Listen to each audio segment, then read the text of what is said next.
అందరికీ వీను విందుగా వారు చెప్పడానికి అవకాశం ఉంది.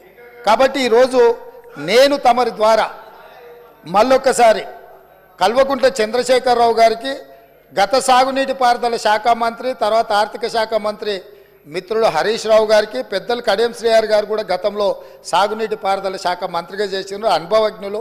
తెలంగాణ సమాజంలో వారి పట్ల గౌరవం ఉన్నది.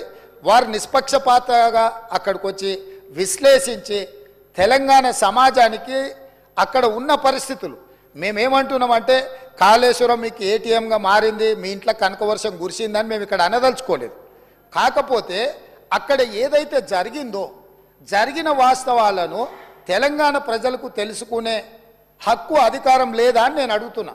ఈరోజు మన అందరము గత 4-5 రోజుల నుంచి చెప్తానే ఉన్నాం, అందరం కలిసి వెళ్దామయ్యా ఒక మంచి వాతావరణంలో కలిసి మన అందరం మెలిసి అక్కడికి వెళ్ళి చూసి తప్పు జరిగిందా జరగలేదా, తప్పు జరిగితే తప్పు జరిగిందని నిర్ధారిస్తే తప్పుకు కారణం ఎవరు, దాన్ని నిర్ధారిస్తే దానికి విధించాల్సిన శిక్ష ఏంది, ఈ సభలో చర్చించుకొని ఈ సభ ద్వారా ఒక మంచి సాంప్రదాయానికి తెరదీద్దామనేదే మా ఆలోచన.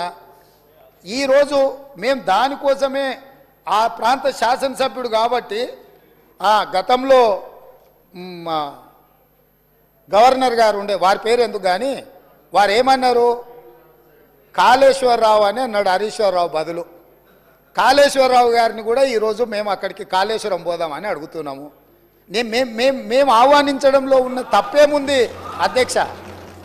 ఇప్పుడు మేము ఒకవేళ బై రోడ్డు మేము బస్సులు పెట్టుకున్నాం అందరం కలిసిపోయినట్టు ఉంటుందని. ఒకవేళ ఏదైనా మీకు బస్సులో ఇంత దూరం ప్రయాణం చేయడానికి ఏదైనా ఉంటే ప్రభుత్వానికి అధికారికంగా హెలికాప్టర్ ఉన్నది. పెద్దలు చంద్రశేఖరరావు గారి కోసం ప్రత్యేకంగా హెలికాప్టర్ను కూడా రాష్ట్ర ప్రభుత్వము సిద్ధంగా ఉంచింది బేగంపేట ఎయిర్పోర్టులో. కాబట్టి దయచేసి దీన్ని వివాదాలకు తావియకుండా మనందరం ఒక్క మాట మీద ఉండి కూలిపోయిన మేడిగడ్డ గురించి పేలిపోయిన వాళ్ళు కూలిపోయింది సార్. వారు ప్రశాంత్ రెడ్డి గారు ఆర్ఎండ్బి మినిస్టరు, వారు ఇట్లా మాట్లాడుడేంది, వీళ్ళే బాంబులు పెట్టి పేల్చిందని పోలీస్ స్టేషన్లో కంప్లైంట్ పెట్టిండ్రు. బాంబులు పెట్టి పేలిస్తే సింపుల్ లాజిక్ అధ్యక్ష, ఏదైనా బాంబులు పెట్టి పేలిస్తే శకలాలు గాల్లోకి ఎగురుతాయి అధ్యక్ష, భూమిలోకి పోవు. ఇది వాళ్ళు రాసే అబ్బాయికైనా అర్థమైంది, బాంబులు పెట్టి పేలిస్తే గాల్లోకి ఎగురుతుంది అధ్యక్ష, భూమిలోకి కుంగదు. పోలీస్ స్టేషన్లో అట్లా కంప్లైంట్ పెట్టిండ్రు కాబట్టి ఇది బాంబులు పెట్టి పేల్చిండ్రా లేకపోతే కింద ఇసుక కలిగి పిట్టగూడు కడితే పీకమేడలు కడితే కుంగిందా, ఇవన్నీ కూడా సమాజం తెలుసుకోవాల్సిన అవసరం ఉంది. సభ్యులుగా చర్చించే ముందు మనందరం కూడా అక్కడికి వెళ్దాము. కాబట్టి దయచేసి సభాపక్ష నాయకుడుగా ప్రధాన ప్రతిపక్ష నాయకుడు శ్రీ చంద్రశేఖరరావు గారిని, అదేవిధంగా మాజీ సాగునీటి పారుదల ఆర్థిక శాఖ, ఎందుకంటే అన్ని నిధులు విడుదల చేసింది వారే కాబట్టి హరీష్ రావు గారిని, మా పెద్దలు కడియం శ్రీహరి గారికి ఈ తెలంగాణ సమాజం పట్ల ఈ సమస్యల పట్ల సాగునీటి ప్రాజెక్టుల పట్ల వారికి ఒక అవగాహన ఉన్నది. వారిలాంటి వాళ్ళు చూసి విశ్లేషించి చెప్తే మేము కూడా కొంత నేర్చుకుంటాం. ఎందుకంటే అన్నీ మాకు తెలుసని మేము అనుకోం, మేమేం అపర మేధావులం కాదు, ఏదైనా మాకు తెలియదు ఉంటే అడిగి తెలుసుకుంటాం. శ్రీహరి గారు లాంటి వాళ్ళు అనుభవజ్ఞులు, తుమ్మల నాగేశ్వరరావు గారు లాంటి అనుభవజ్ఞులు గతంలో ఈ శాఖలలో మంత్రులుగా బాధ్యతలు నిర్వహించిన వాళ్ళు ఉన్నారు. కొత్త తరం నేర్చుకోవాల్సిన అవసరం ఉన్నది.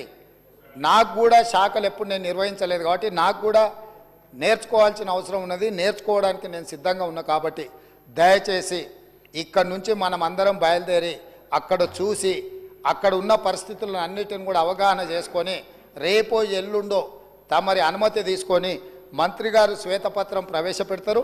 శ్వేతపత్రంలో తెలంగాణలో ఉన్న ప్రాజెక్టులు అన్నిటి మీద చర్చ చేద్దాం.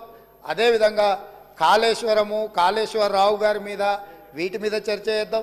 ఇది ఎవరెవరికి ఏటీఎంగా మారింది, దీని సంగతి ఏంది, దీని కథ ఏంది, దీని కమామిస్ ఏంది, ఈ సభలో చర్చించుకుందామని తెలియజేస్తూ తమరు అవకాశం ఇచ్చినందుకు ధన్యవాదాలు తెలియజేస్తూ అందరినీ రావాల్సిందిగా, ప్రత్యేకంగా అందరినీ రావాల్సిందిగా, మళ్ళీ మీరు రేపో ఎల్లుండి అనుమతి ఇచ్చినప్పుడు దీని మీద చర్చ చేయడానికి మీరు అవకాశం ఇవ్వాల్సిందిగా కోరుకుంటున్నాను అధ్యక్ష.